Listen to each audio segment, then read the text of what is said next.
What's going on, everybody? Today we're going to talk about how to import supplier addresses, sites, site assignments, and contacts into Oracle Fusion. And as a bonus at the end, I'm going to show you how to upload some updates. So let's get after it. All right, let's start off with looking at where you get the templates. And keep in mind, I will leave a link to this page and the next page in either the description or the article link that will be in the description, where you can go out and get these directly. But generally, you can just search for FBDI templates in Google for any specific thing you're going to import, and you'll find them relatively quickly, but these will be there. Also included will be the actual 5 templates that I'm using today in this program to demonstrate how to import suppliers and all the goodies. So those will be in the article where you can download them, and they will be complete. So you can use them. You can change the business unit and perhaps anything else that might need to be changed. Let's jump over here to take a quick look at these documents, the documentation around importing suppliers, or this particular document right here is for importing anything for procurement. And you can see it's 25D, which is the latest at this point, but this stuff probably hasn't changed in ages. And so if you go through this document, you'll see the different stuff you can import. And we're focusing today on the supplier. Now, the reason that I leave this one up there, and of course it will be linked, is that you can just jump into this and you can find the templates. As I said before, I'm going to upload and make available all the 5 templates that I'm working with, but this is where you grab them and they're fresh with examples, with sample data. So we come back, and so that was suppliers. I'm going to be doing suppliers, addresses, and in this order. So this is how the order you got to go: suppliers, addresses, sites, site assignments, and contacts. Obviously, you can do this other stuff, but once you do these 5, you'll get the picture in terms of what's going on. So I'm not going to go in and out of each and every one of these to show you where the templates are. They're pretty straightforward. Now over here, a full documentation in terms of what's going on. Again, I'll leave the link so you can read it. I read it, but then you can get an understanding of what you're going to see today. But you'll have a very clear picture with what I demonstrate in this program on how to run this stuff up. And we are, of course, going to go into those templates that I have developed. So let's go do that. All right, let's have a quick look at these templates. I'm going to start off with, I've numbered them so they're easy to sort of relate to, 1 through 5. And this is the supplier. Now, this one probably has the least amount, which is why it didn't ask if it wanted to update. I don't think it has any referencing, but in order to do this with 5 different templates, I started referencing typical accountant style. But basically, you fill all this stuff out. And I strongly recommend that you download these files because it's hard to zoom in and zoom out and see what's going on. So it's better if you do that individually and see what's in here sort of minimally to get these up and running. And so take a look at that. It's basically a process of getting the required, and it'll be starred in the column if it's required, and then generating a file, which I'll show you at the end. And then we have addresses. Now this one's asking if I want to update. I'm going to update, and I'm going to probably zip these files for download, so when you get them, they're going to be referential, that they're referencing other files in the group. Now, if you just want to neutralize all that, just grab it. You'll see me do that at the end anyway, because the process to make the CSV won't work right if you don't get rid of it. So I just basically copy it and then paste values, and then it's all delinked. And this one has only one tab, and again, this is addresses and so forth. So go in there on each and every one and take a look at what's going on. Same process, generate. We'll see that at the end. That's number 2. And then number 3 here is the supplier sites. Again, update. And this one's probably where you can put in a good bit of stuff, and that's pretty standard for folks that know Oracle well, that most of the stuff happens down at the site. And I left a couple of things out on purpose. Well, I left a lot of stuff out on purpose, but I left a couple that I might have included, like payment terms and payment type or whatever, so that we could come back and do an update. And you'll even look at the addresses. I left out cities and all that stuff because I didn't want to get into a validation fight with Oracle because it's irrelevant. That just has to be done as part of the process. Third-party relationship, you can see that here. And again, I'll show you how I'm going to create the CSV at the end. So we'll close that one. That's number 3. This will be our site assignments. Update, all referencing the other templates so that it all stays consistent, even to this point, see?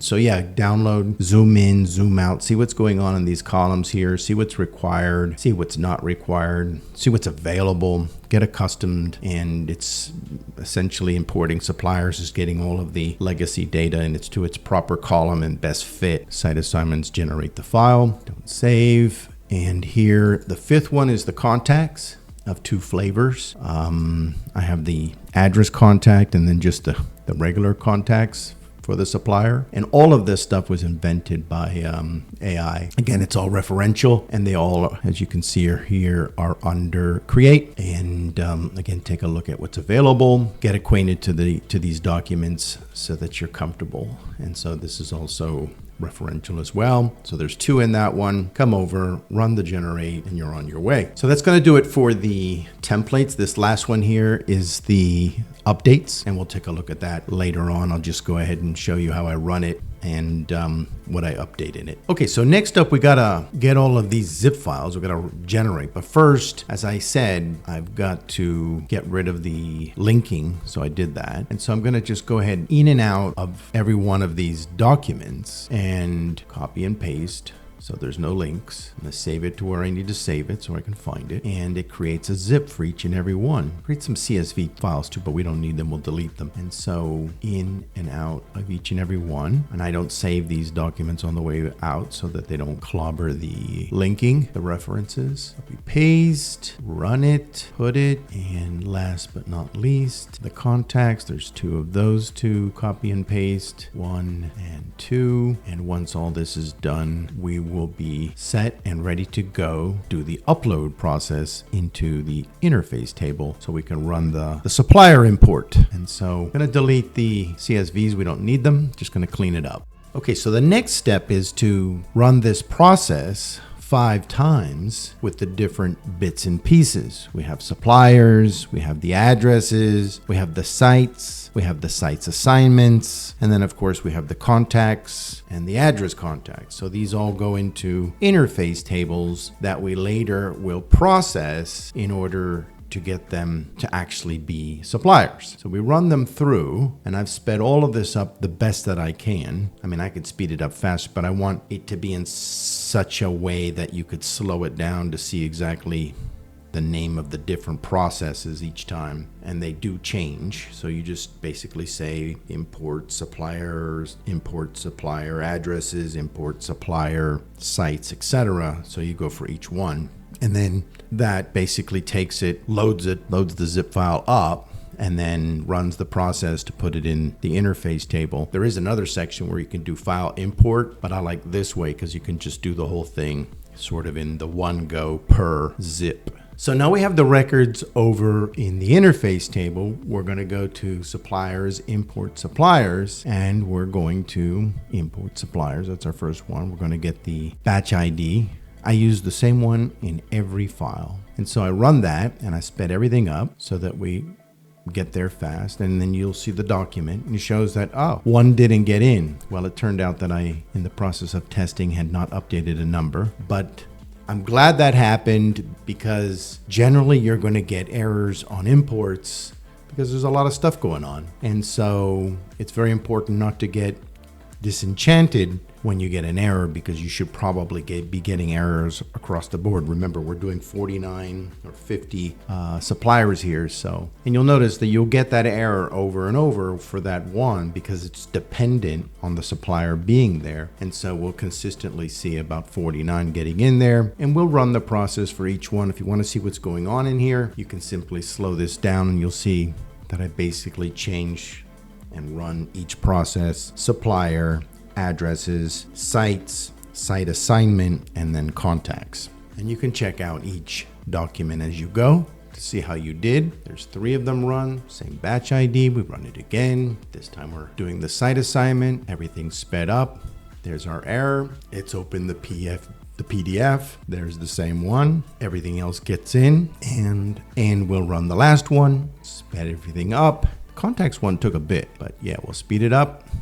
We'll get our PDF, We'll find our error, put one for each side, and we'll see all our contacts got in. So that's the upload process. Now we're gonna go check what we got. Let's go look at some suppliers. Okay, so we'll pop over to suppliers and we'll go into this Prism Logistics. And what you want to do is just spot check, and you'll see that we got our sites, we got our address, we got our contact, and we got our site assignment. So all good. You didn't get any errors on any specific one, you know your stuff got in, and so you're all set and ready to go. Now, as I promised from the beginning, we would go over and do an update to sort of fill in some of the things that I purposely left out, like the invoice currency, the payment currency, the payment method, and the payment terms. So you can see how I'm following along. I've already delinked this, and I'll go out and find the specifics that I want to update, and then I'll update them on the first row and then copy down. So there's a payment currency, invoice currency, payment terms, net 30. These all got to match, by the way. They can't just be, EFT is a lookup, net 30 is an actual term. So those things all have to match what's in the system already. And so we'll just zoom that out so we can copy that down. Out it comes, and then so that we're good there. And we now need to go over and create the zip file that we're going to use to import. So I'm just going to use that, save it, and we're all set for the import. But before we do that, we're going to go take a look at the supplier. So now back at the supplier, we'll just go, let's grab this quantum guy, and we'll go to the supplier and we'll take a look around. Like you can see the invoice currency, the payment currency missing, and no designated payment method. So you're all set there for the update. All right, so we got to go over and do the regular upload like we did 5 other times. We're going to do it the 6th time. Load interface, and we're going to tell it this time sites again, import supplier sites, and then the file, we're going to upload it, the one that we just did, and we're going to send that on its way, and we're going to go check and make sure that it uploads, and it's all good, all up there. Okay, so we'll go back to procurement and down to import suppliers, and then we will go up in actions and we'll do the sites, and we'll put in the batch ID, same one, area 51, speed that up, and we'll open up the PDF, and we will see we got 49 imported. And that means all 49 got updated with the specifics that we set in that update document, right? And then next we got to go take a look at one of the suppliers, and we will search up, say, Quantum Logistics, and we'll go check. There's the payment method, there's the currencies, and there's the terms. So those all got set just as we expected. We'll check another one for the fun of it, and we'll go back down in. So spot check, all good, all good, all good. And that's how you do updates. So that's going to do it for this one, folks. If you found the information useful, why not consider using the subscribe button like a bookmark, so you can have easy access to the information without having to search for it when you need it. I really hope you enjoyed your visit today, and I will catch you in the next one.